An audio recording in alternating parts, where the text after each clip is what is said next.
यहाँ पे आ जाएगा 3/y into minus of 9x upon by, this is equal to -1। तो बेसिकली यहाँ से कितना आ जाएगा, यहाँ से जब रखोगे तो यहाँ से कितना आ जाएगा, ये आ जाएगा 27 by square this into x, this is equal to 1। और तुम्हें पता है y स्क्वायर काहे की इक्वल है, ये जो y स्क्वायर है वो इक्वल है 6x के। तो फाइनली जब हम इसे सॉल्व करेंगे कितना आ जाएगा, 27b y स्क्वायर काहे के है, y स्क्वायर इक्वल है 6x के, दिस इज इक्वल टू 1। तो यहां से b की वैल्यू आ जाएगी, जो भी है आंसर आ जाएगा। क्लियर है बात, b की वैल्यू आ जाएगी 9/2। देख तो रहा है साइड,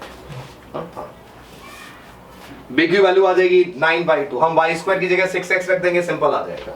राइट, सिंपल सी प्रॉब्लम है, 2 लाइन की क्लास में कराई हुई है। याद करो टेंजेंट नॉर्मल है, ऐसे एक नहीं कई सारी प्रॉब्लम्स हमने तुम लोगों को कराई है। क्लास की कराई हुई प्रॉब्लम है, सिंपल सा m1 m2 इक्वल टू -1 करो, सिंपल आंसर आ जाएगा। राइट, अब देखें अगली प्रॉब्लम।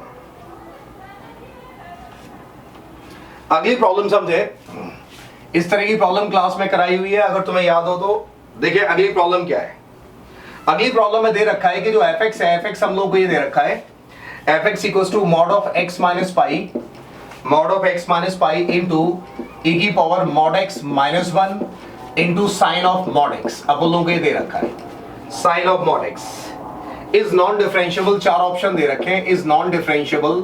4 ऑप्शन दे रखे थे कि किन किन पॉइंट पर नॉन डिफरेंशिएबल है।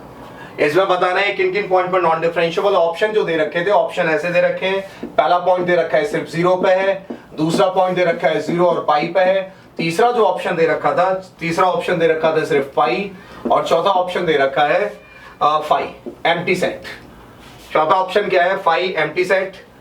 राइट, किन में से कौन सा आएगा ये बताना है, ये फंक्शन किन किन पॉइंट पर नॉन डिफरेंशिएबल है। राइट, अब देखिए जैसा कि हमने तुम्हें बताया हुआ है, जैसा कि हमने तुम्हें बताया हुआ है, अगर कभी भी डिफरेंशिएबिलिटी चेक करनी हो किसी भी फंक्शन की, अगर हमें किसी भी फंक्शन की डिफरेंशिएबिलिटी चेक करनी है तो पहले तो वो क्रिटिकल पॉइंट पता हो, कौन कौन से क्रिटिकल पॉइंट होंगे।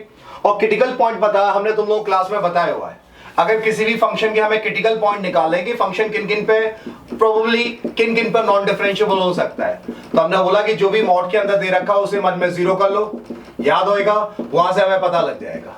तो अगर मैं यहां पे बात करूं तो प्रोबेबली हमें जो पॉइंट पता लगे, एक तो x इक्वल टू पाई पता लगेगा, जब यहां पे इसको 0 करूंगा x इक्वल टू 0 आएगा, यहां से भी x इक्वल टू 0 आएगा। तो जो प्रोबेबली जो पॉइंट है, प्रोबेबली जो पॉइंट है जिन पे फंक्शन नॉन डिफरेंशिएबल हो सकता है, वो कौन कौन से हो सकते हैं, पाई हो सकता है, 0 हो सकता है, यही 2 पॉइंट पे जिन पे function may be non differentiable हो। तो हम इन पॉइंट पर सबसे पहले इसकी डिफरेंशिएबिलिटी चेक कर लेते हैं कि ये फंक्शन इन पॉइंट पर नॉन डिफरेंशिएबल होएगा कि नहीं होएगा। और डिफरेंशिएबिलिटी की डेफिनेशन तुम सारे को पता है। पहले मैं चेक कर रहा हूं एट x इक्वल्स टू 0, पहले मैं चेक कर रहा हूं एट x इक्वल्स टू 0। तो f डैश प्लस 0 अगर मैं बात करूं तो सारे के सारे जानते हो definition, limit s tends to 0 f of 0 plus h minus f of 0 upon h। हमने क्या किया, राइट हैंड लिमिट निकाला, लिमिट s टेंड्स टू 0 रखो। जब मैं 0 पे चेक कर रहा हूं यहाँ पे, तो जब मैं यहाँ पे 0 प्लस h करूंगा तो कितना आएगा, h माइनस पाई, और यहाँ पे कितना आएगा e की power mod of h minus 1, और यहाँ पे कितना आएगा साइन ऑफ मॉड h। और ये बताओ जब 0 डालूंगा तो इसकी वैल्यू कितनी आ जाएगी, 0, सिंपल h आ गया। तो जब मैं इसे सिंपलीफाई करूंगा तो कितना आएगा, limit s tends to 0, limit s tends to 0, और ये जब ये बताओ h की वैल्यू 0 करेगी तो इसकी वैल्यू कितनी आएगी, पाई माइनस h। अरे मॉड हमेशा नेगेटिव पॉजिटिव वैल्यू देगा ना, तो h की वैल्यू 0 अप्रोच करेगी तो ये कितना आएगा, पाई माइनस h, और इसका कितना आएगा e की पावर h माइनस 1 इंटू कितना sine of h upon upon upon कितना आ जाएगा h। और तुम सारे जानते हो sine of h upon h कितना होएगा 1, और जब लिमिट s टेंड्स टू 0 डालूंगा तो ये कितना आ जाएगा, ये 0 आ जाएगा, क्योंकि e की पावर 0 कितना आएगा 1, ये आ जाएगा। तो जो इसका राइट हैंड डेरिवेटिव है, राइट हैंड डेरिवेटिव की वैल्यू कितनी आ गई, 0। जब हमने इसका राइट हैंड डेरिवेटिव निकाला, राइट हैंड डेरिवेटिव कितना आ गया, 0। अब मैं निकाल रहा हूं उसका लेफ्ट हैंड डेरिवेटिव। देखिए लेफ्ट हैंड डेरिवेटिव में क्या करेंगे, यहाँ पे माइनस कर देंगे, सारे जानते हैं, और यहाँ पे कितना आ जाएगा 0 माइनस h, और यहाँ पे भी कितना आएगा माइनस h। तो जब 0 माइनस h करूंगा तो यहाँ पे कितना आ जाएगा, माइनस h आ जाएगा, और जब यहाँ पे 0 माइनस h करूंगा तो यहाँ पे कितना आएगा माइनस h, और जब 0 माइनस h करूंगा तो यहाँ पे भी कितना आएगा माइनस h माइनस 0, और कोई फर्क नहीं पड़ेगा।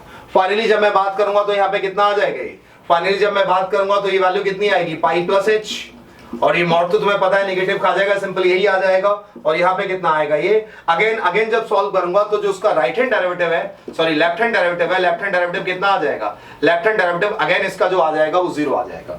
तो बस RSD equals to LSD, RSD equals to LSD, function कैसा होएगा, फंक्शन जो है 0 पे डिफरेंशिएबल होएगा। सिमिलरली हम चेक कर लेंगे पाई पे, सिमिलरली हम लोग पाई पे चेक कर लेंगे। और जब हम पाई पे चेक करेंगे, सिमिलरली जैसे कि मैंने तुम लोगों को बताया, तो पाई पे भी फंक्शन डिफरेंशिएबल आएगा। तो ये जो फंक्शन है जो हमने यहां पे दे रखा है, ये पाई पे भी डिफरेंशिएबल होएगा और 0 पे भी डिफरेंशिएबल होएगा। मतलब ये जो फंक्शन है वो एवरीवेयर डिफरेंशिएबल फंक्शन है, ना तो 0 पे नॉन डिफरेंशिएबल है, ना पाई पे नॉन डिफरेंशिएबल है। तो आंसर जो फाइनली आएगा वो फाई आएगा, एम्प्टी सेट आएगा। मतलब ऐसा कोई पॉइंट ही नहीं होएगा जिसपे हमारा फंक्शन नॉन डिफरेंशिएबल हो, सारे पॉइंट पे हमारा फंक्शन डिफरेंशिएबल फंक्शन होएगा। अब हम नेक्स्ट प्रॉब्लम डिस्कस करेंगे जी। कितना टाइम बचा है अभी, 17 मिनट में।